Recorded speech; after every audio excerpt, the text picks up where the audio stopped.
Hello दोस्तों, welcome back to Mindwin. I am Shubham Mahajan, your faculty for general studies. दोस्तों, आज का जो आपका टॉपिक है वो आता है MCQs on directive principle of state policy. कल ही हमने जो है directive principle of state policy जो हमारे इंडियन कॉन्स्टिट्यूशन का पार्ट 4 आता है वो हमने कंप्लीट किया है। अगर आपने वो नहीं देखा हुआ है तो आप कल की वीडियो को सर्च कर सकते हैं और हमारी इंडियन पॉलिटी की पूरी एक जो है प्लेलिस्ट बनी हुई है। तो क्वेश्चन देखिए, हमारे एमसीक्यू सीरीज के क्वेश्चंस आएंगे, सारे के सारे इंपॉर्टेंट क्वेश्चंस और प्रीवियस ईयर्स क्वेश्चंस हैं। ये सब पीवाईक्यू हैं। ठीक है, एसएससी के एग्जाम में ये सारे क्वेश्चन पूछे गए हैं। तो मैं बीच बीच में आपको ये भी बता दिया करूंगा ये कौन से एग्जाम में आया था। जैसे ये वाला जो पहला क्वेश्चन है ना आपका, ये 2002 के 2022 के सॉरी 2022 का जो एसएससी सीजीएल हुआ था ना, एसएससी जो सीजीएल हुआ था वहाँ पर ये जो है पूछा गया था। और ये मैं आपको डेट भी मेंशन कर देता हूँ, 19/7/2022 को ये क्वेश्चन पूछा गया था। Which part of the Indian constitution contains the idea of welfare state. ठीक है, बताइए कहाँ पे पूछा गया था वो। डीपीएसपी में आता है, फंडामेंटल ड्यूटी में आता है, फंडामेंटल राइट्स में आता है, या इंट्रोडक्शन में आता है। ये आएगा ऑप्शन नंबर ए आंसर इसका, the directive principle of state policy. ठीक है, ये तो आपको पता है। देखिए, वेलफेयर स्टेट का मतलब क्या होता है, एक अच्छी गवर्नमेंट। और अच्छी गवर्नमेंट कब होगी, जब वो अच्छे क्या करेगी, लॉ बनाएगी। ठीक है, और जो कंसेप्ट ऑफ वेलफेयर स्टेट है, अगर आपसे पूछा जाए ये कौन से आर्टिकल में आता है, ये आता है आर्टिकल नंबर 38(1) में आता है ये। ठीक है, कौन सा आर्टिकल आएगा, आर्टिकल नंबर 38(1) में आता है ये। ठीक है, तो चलिए सेकंड क्वेश्चन के ऊपर। Which of the following articles mention से uniform civil code throughout the India. कौन सा आर्टिकल है जो हमारे देश में यूनिफॉर्म सिविल कोड बनाता है। पहले तो मैं अगर आपको बता दूं ये कौन सी कैटेगरी आती है हमारे डीपीएसपी की। ये कैटेगरी आएगी हमारे ये आते हैं लिबरल इंटेलेक्चुअल प्रिंसिपल्स में। ठीक है, लिबरल इंटेलेक्चुअल प्रिंसिपल्स में। तो बताइए इसका आंसर क्या आएगा। क्या वो ऑप्शन नंबर ए आता है 40 नहीं आएगा, क्योंकि 40 जो है हमारा गांधीयन प्रिंसिपल में आता है और ये आता है हमारा विलेज पंचायत के साथ। ठीक है, ये किस में आएगा, हमारा विलेज पंचायत आता है। विलेज पंचायत के साथ ये डील करता है हमारा article. Article number 50, article number 39 या आर्टिकल नंबर 44। तो इसका जो है आंसर आएगा ऑप्शन नंबर डी आंसर आएगा, आर्टिकल नंबर 44। आर्टिकल नंबर जो 50 है ये आता है हमारा separation of judiciary from executive. ठीक है, separation of judiciary from executive.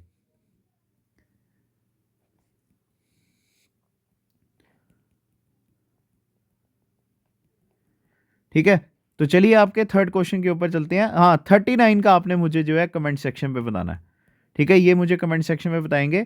चलिए थर्ड क्वेश्चन आता है आपका। थर्ड क्वेश्चन क्या है आपका, the directive principles are broadly classified into 3 broad categories, which of the following is not part of the classification. ठीक है, 3 कैटेगरीज में हमारे जो है डीपीएसपी डिवाइडेड है, और इनमें से कौन से जो है डीपीएसपी में नहीं आते हैं। क्या वो सोशलिस्टिक हैं, गांधीयन है, अथॉरिटेरियन है, या ऑप्शन नंबर डी आते हैं लिबरल इंटेलेक्चुअल। तो बताइए क्या आंसर आएगा। इसका आएगा ऑप्शन नंबर सी अथॉरिटेरियन। ठीक है, और यहाँ पे पूरा आता है लिबरल इंटेलेक्चुअल। ठीक है, लिबरल इंटेलेक्चुअल प्रिंसिपल। चलिए ये भी हो गया आपका। अगर आपने हमारी क्लास नहीं पढ़ी है तो मैं आपको बता दूं, जो हमारे सोशलिस्टिक प्रिंसिपल है, सोशलिस्टिक प्रिंसिपल में आर्टिकल कौन कौन से आते हैं। ये आते हैं आपके हमारे जो है आर्टिकल नंबर 38, 39, 39A, 41, 42, 43, 43A, और लास्ट में आता है आपका 47। जो हमारे गांधीयन आते हैं, ठीक है, गांधीयन हमारे कौन कौन से आर्टिकल कवर करते हैं, 40, 43, 43B, 46, 47 और 48। और लास्ट में हमारे जो लिबरल इंटेलेक्चुअल आते हैं, इसके बारे में मैं यहीं पर आर्टिकल्स लिख देता हूँ। इसके आर्टिकल्स आएंगे आपके जो है 44, 45, 48, 49, 50, और लास्ट में कौन सा आएगा आपका 51। ठीक है, तो चलिए next question. What is the purpose of article number 44 of the Indian constitution. बताइए इसका आंसर क्या आएगा। आर्टिकल नंबर 44 का क्या पर्पस आता है। Option number A, to secure a uniform civil code for citizen throughout the territory of India, to protect every monument or place of artistic or historical interest, to protect and improve the environment, and to protect the forest and wildlife, separation of judiciary from executive। ये तो अभी मैंने बताया था, ये कौन सा article है, आर्टिकल नंबर 50। तो इसका जो है ऑप्शन नंबर ए आंसर आएगा, to secure a uniform civil code for the citizen throughout the territory of India. ठीक है, तो चलिए next question, which of the following is not a directive principle of state policy. बताइए इनमें से कौन सा जो है directive principle of state policy नहीं है। Separation of judiciary of executive, फिर से मैं आपको बता दूं आर्टिकल नंबर 50 है। यूनिफॉर्म सिविल कोड, ये हमारा कौन सा आर्टिकल आता है, आर्टिकल नंबर 44।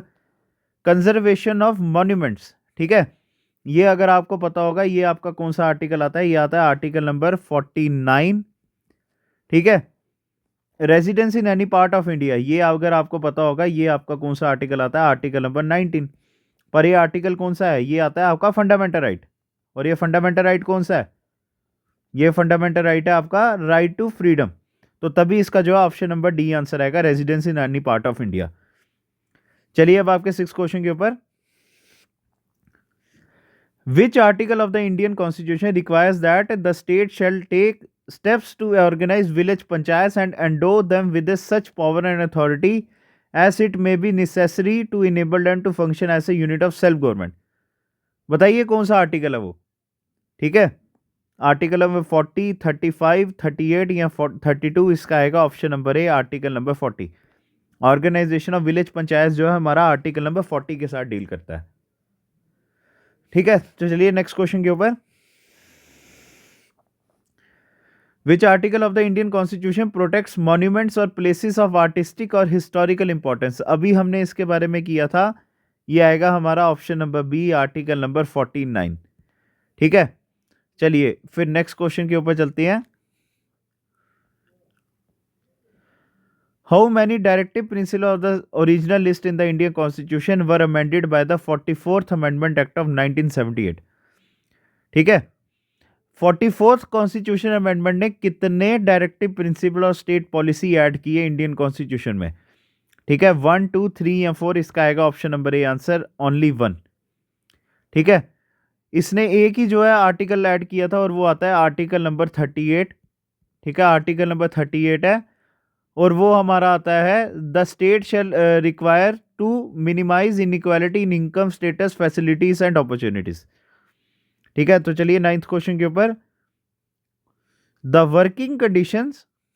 ठीक है, क्वेश्चन को ध्यान से देखना, बड़ा इंपॉर्टेंट क्वेश्चन है ये, और ये जो है आपका 9/8/2023। ठीक है, 9/8/2023 को एसएससी CHSL में ये पूछा गया था। ठीक है, CHSL में ये पूछा गया था शिफ्ट नंबर 1 में। The working condition also include prevention of sexual harassment of working women and making arrangement in the organisation for it, this falls under. बताइए ये कौन सा आर्टिकल आएगा। ठीक है, क्या वो आर्टिकल नंबर 42 है, 44 है, 45 है या 43 है। इसका आएगा option number A, article number 42। ठीक है, ये हमारा आर्टिकल नंबर 42 आता है। तो चलिए आगे चलते हैं, आर्टिकल नंबर 44 अगर आपको पता होगा ये यूनिफॉर्म सिविल कोड के साथ डील करता है। 45 आपको पता है, 45 कौन सा आर्टिकल है, ये हमारा आता है राइट टू एजुकेशन। ठीक है, ये हमारा राइट टू एजुकेशन है। चलिए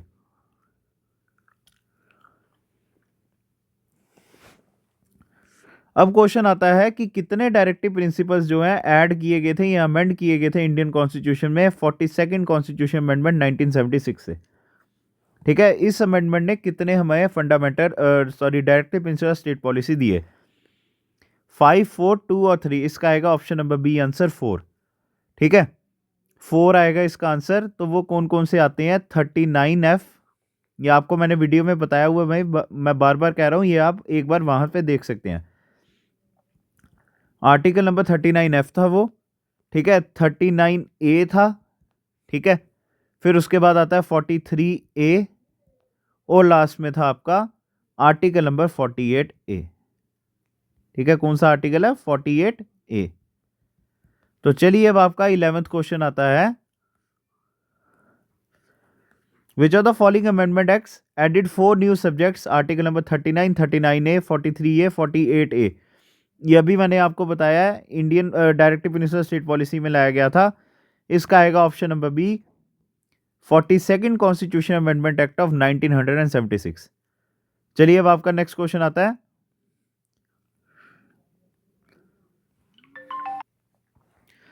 तो 9th क्वेश्चन में लिखा हुआ है which of the following statement is correct regarding the directive principle of state policy of Indian constitution. पहले लिखा है they are of negative character, ठीक है, पहला आता है they are of negative character, इन्होंने लिखा हुआ है। They have a moral and political restrictions, they promote the welfare of the rich, और लास्ट आता है they are positive in nature. बताइए इसमें से आपने क्या बताना है, कौन सी स्टेटमेंट ठीक है? क्या वो ऑप्शन नंबर ए आता है ए एंड बी, या option number B and D, या option number C A and C, या option number D C and D? इसका जो है क्या आएगा, ऑप्शन नंबर बी आंसर आएगा, B and D. They have moral and political restriction, देखिए गांधीयन, ठीक है, गांधीयन आ गया, और उसके साथ आपका जो लिबरल इंटेलेक्चुअल है, ठीक है, जो आपका लिबरल इंटेलेक्चुअल आता है, और उसके साथ गांधीयन जो प्रिंसिपल्स आते हैं, ये आपके मॉरल और पॉलिटिकल रिस्ट्रिक्शंस ही आपके ऊपर लगाते हैं, और ये आते हैं पॉजिटिव नेचर। इसका मतलब क्या हो गया, that is they help government to, ठीक है, government to form laws. Government of India जो है हमारी, यहाँ हमारी जो पार्लियामेंट ऑफ इंडिया है, उसने भी जब लॉ बनाना होता है तो वो देखते हैं कि यार डायरेक्टिव प्रिंसिपल स्टेट पॉलिसी में क्या ये हमें फ़ायदा दे रहे हैं। डायरेक्टिव प्रिंसिपल स्टेट पॉलिसी के अंडर रह के ये लॉ बन रहा है, तभी वो ये लॉ बना पाते हैं, ठीक है। तभी इसका option number B and D आएगा। यहाँ पर एक ऑप्शन था these are of negative in nature. एक चीज़ याद रखना, ये किसके लिए आते हैं, ये आते हैं फंडामेंटल राइट्स, ठीक है। ये फंडामेंटल राइट्स के लिए यूज़ होता है, क्योंकि फंडामेंटल राइट्स कभी भी गवर्नमेंट को कोई अच्छा काम मतलब कोई भी तरह का लॉ बनाने से रोकते हैं, ठीक है। तो चलिए 10th question, which of the following is a feature of the directive principle state policy of Indian constitution? बताइए इसका आंसर क्या आएगा। पहले है they are against the state, क्या ये गवर्नमेंट के खिलाफ है? नहीं, ये तो नहीं आएगा। They can not be amended या they can not be implemented, they are of negative nature, ये भी नहीं आएगा। They can not be suspended during emergency, ये सस्पेंड हो जाते हैं। इसका जो है ऑप्शन नंबर बी आएगा, ठीक है। विच ऑफ द फॉलोइंग, ठीक है, दे कैन नॉट बी इम्प्लीमेंटेड, इसका मतलब क्या हो गया, ये है नॉन जस्टिसिएबल, ठीक है। ये आपको वीडियो में मैंने बताया भी था, ये नॉन जस्टिसिएबल होते हैं। आप इसके लिए कभी भी गवर्नमेंट ऑफ इंडिया के खिलाफ केस नहीं कर सकते कि इन लॉस को क्या कीजिए, आप पब्लिश कीजिए। तो चलिए नेक्स्ट क्वेश्चन आता है आपका, ये थोड़ा जो है इंपॉर्टेंट क्वेश्चन है आपके लिए, ठीक है, थोड़ा इंपॉर्टेंट भी है और ये थोड़ा समझने वाला भी है। X and Y are working as managers in a restaurant, but they get unequal pay for equal work, which of this directive principle state policy provides for equal pay for equal work? बताइए इसका क्या answer आएगा, ठीक है। कौन सा इसमें से आर्टिकल जो है बताता है आपको equal pay for equal work के लिए? सबसे पहले तो आता है ऑप्शन नंबर डी, ठीक है। इसमें जो है आपको पता होगा ये आता है राइट टू वर्क, ठीक है, राइट टू वर्क या राइट टू एजुकेशन के साथ क्या करता है, ये हमारा आर्टिकल नंबर 41 डील करता है, ठीक है। 40 जो आर्टिकल है हमारा, ये आपको पता है, ये हमारा आता है विलेज पंचायत, ठीक है। ये किसके साथ डील करता है, ये करता है विलेज पंचायत के साथ। तो इसका जो है क्या आंसर आएगा, ऑप्शन नंबर बी आंसर आएगा, आर्टिकल नंबर 39, ठीक है, 39 इसका आंसर आएगा। तो चलिए 15th क्वेश्चन के ऊपर चलते हैं। Under which article of the directive principle state policy a working woman और maternity leave should receive all maternity benefits from the employer? बताइए कौन सा आर्टिकल जो है सारे जो है बेनिफिट्स देता है वुमेन्स को मैटरनिटी रिलीफ के ऊपर? इसका आएगा option number C answer, article number 42, ठीक है, आर्टिकल नंबर 42 आंसर आएगा इसका, ठीक है। ना 43 ना 44 ना ऑप्शन नंबर 45, ये तो आपको पता है ये किसका आता है, राइट टू एजुकेशन आता है, ठीक है, ये किसका आता है, राइट टू एजुकेशन आता है। तो इसका ऑप्शन नंबर सी आंसर आएगा। तो चलिए अब नेक्स्ट क्वेश्चन के ऊपर चलते हैं। आपका 16th क्वेश्चन आता है, which of the following is the Gandhian principle of the directive principle of state policy? ठीक है, तो बताइए इनमें से जो है गांधीयन प्रिंसिपल्स में कौन कौन से आर्टिकल्स आते हैं? Equal pay for equal work, to preserve the uniform civil code, separation of judiciary from executive, ये दो तो नहीं आएंगे क्योंकि ये लिबरल इंटेलेक्चुअल में आते हैं। फॉर्मेशन ऑफ ग्राम पंचायत, ये ऑप्शन नंबर है equal pay for equal work, ये आते हैं हमारे सोशलिस्टिक्स में, ठीक है, ये आते हैं हमारे सोशलिस्टिक।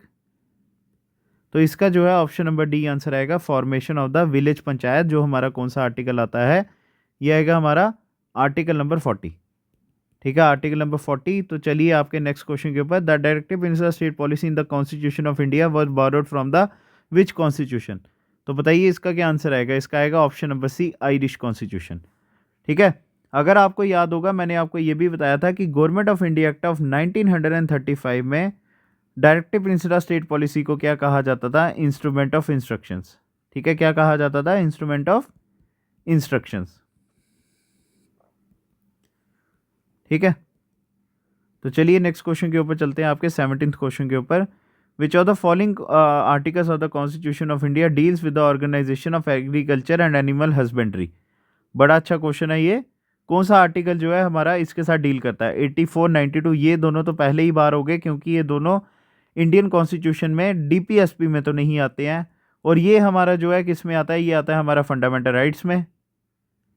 ठीक है, ये किस में आता है? हमारा फंडामेंटल राइट्स में। तो इसका बचा कौन सा आर्टिकल? बचा option number D answer, article number 48। ठीक है, चलिए अब आपका next question. Part 4 of the constitution of India does not explicitly expect the state to secure. बताइए इसका आंसर क्या आएगा? बताइए। Adequate means of livelihood, no concentration of wealth and means of production, maternity leave for unemployed women, या equal pay for equal work. ठीक है, इसका आएगा option number C answer, maternity relief for या maternity leave for employed women.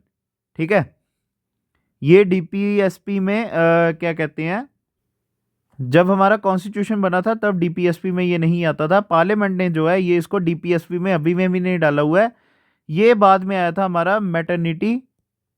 ठीक है, maternity benefit act जो था हमारा, मैटरनिटी बेनिफिट एक्ट ऑफ 1961, उसके बाद जो है ये हमारा इंडियन कॉन्स्टिट्यूशन में ऐड हुआ था। तो चलिए 19th क्वेश्चन के ऊपर। Article number 42 of the Indian constitution provision of just and humane condition of work and maternity relief deals with. बताइए इसका आंसर क्या आएगा? बड़ा आसान आंसर है, इसका आएगा option number D, directive principle of state policy. और ये कौन सा आर्टिकल था? Article number 42। और किस में आता है ये? Part 4 of the Indian constitution. ठीक है, और ये कौन से आर्टिकल्स कवर करता है? 36 से लेकर 51। तो चलिए आपका नेक्स्ट क्वेश्चन आता है। Which article of the constitution of India states that directive principle of state policy on promotion of international peace and security? बड़ा ही आसान क्वेश्चन है, इसका आएगा option number C answer, article number 51 of the Indian constitution. ठीक है, अब आता है आपका 21st question. Article number 43A of the Indian constitution participation of workers in the management of industries deal with. बताइए इसका आंसर क्या आएगा? ठीक है, ये हमारा जो है 43A आर्टिकल है, और अगर आपको पता होगा ये डाला गया था हमारे इंडियन कॉन्स्टिट्यूशन में 42nd अमेंडमेंट। ठीक है, it was added through 42nd amendment 1976। और ये किस में आता है? ये आता है option number C, directive principle of state policy. तो चलिए 22nd question. Article number 41 of the Indian constitution right to work, education and to public assistant in case certain cases deals with. बताइए इसका भी क्या आएगा? ऑप्शन नंबर बी आंसर आएगा, directive principle of state policy. चलिए, और वो certain cases कौन कौन से थे? वो सर्टेन केसेस आते हैं हमारे ओल्ड एज, या मैं लिख देता हूं अनएम्प्लॉयमेंट। ठीक है, अनएम्प्लॉयमेंट, ओल्ड एज, और लास्ट में आता है सिकनेस एंड डिसेबलमेंट। ठीक है, तो चलिए आपका 23rd क्वेश्चन आता है। Article number 48 of the Indian constitution protection and improvement of environment and safeguarding of forest and wildlife deals with. बताइए इसका आंसर क्या आएगा? ये भी क्या आएगा? ऑप्शन नंबर डी आंसर आता है, directive principle of state policy. और ये जो है हमारा किस में आता है? ये आता है हमारा लिबरल इंटेलेक्चुअल प्रिंसिपल्स में। ठीक है, लिबरल इंटेलेक्चुअल प्रिंसिपल्स। चलिए अब आपका नेक्स्ट क्वेश्चन आता है 24th question. Article number 39A of the Indian constitution equal justice and free legal add deals with. बताइए 39A जो है इसका भी क्या आएगा? ऑप्शन नंबर बी ही आंसर आएगा, directive principle of state policy. अगर आपको पता होगा ये बाद में ऐड हुआ था। ठीक है, and it was added through. ठीक है, आर्टिकल नंबर 39A जो है ये हमारा कौन से कॉन्स्टिट्यूशनल अमेंडमेंट से हुआ था? It was added through 42nd constitutional amendment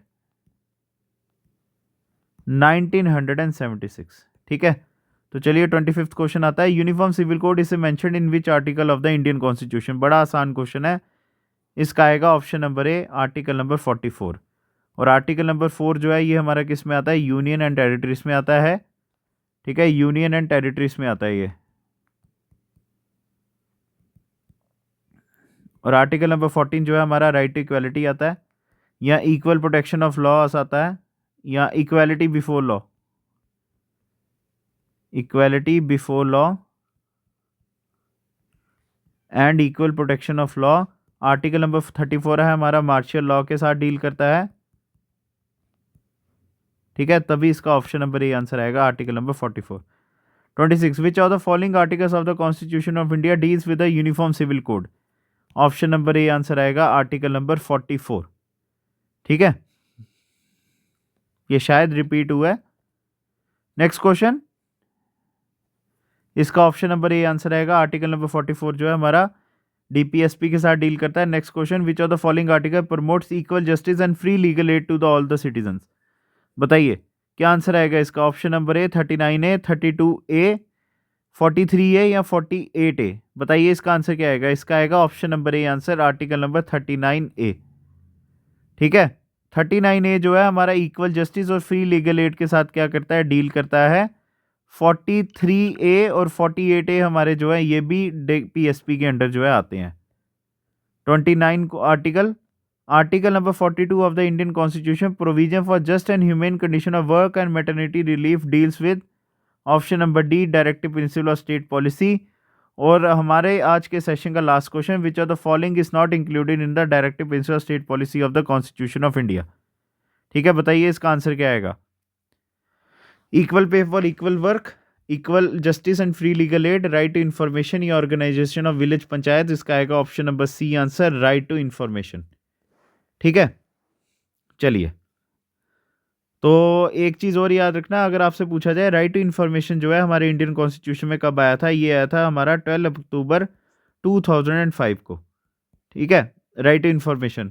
तो चलिए दोस्तों, आज का आपका जो एमसीक्यू सेशन था ऑन डीपीएसपी ये भी आपका ख़त्म होता है। अगर आपको हमारी वीडियो पसंद आई होगी तो वीडियो को लाइक ज़रूर कीजिएगा। कमेंट सेक्शन में बताना कि क्या आपका स्कोर रहा या आपको क्या नेक्स्ट वीडियो चाहिए। अगर आपने हमारे चैनल को सब्सक्राइब नहीं किया हो तो सब्सक्राइब ज़रूर कर लीजिएगा और अपने दोस्तों के साथ हमारे चैनल को शेयर ज़रूर कीजिएगा। तो thank you guys, God bless you. Next video में आपसे मिलते हैं।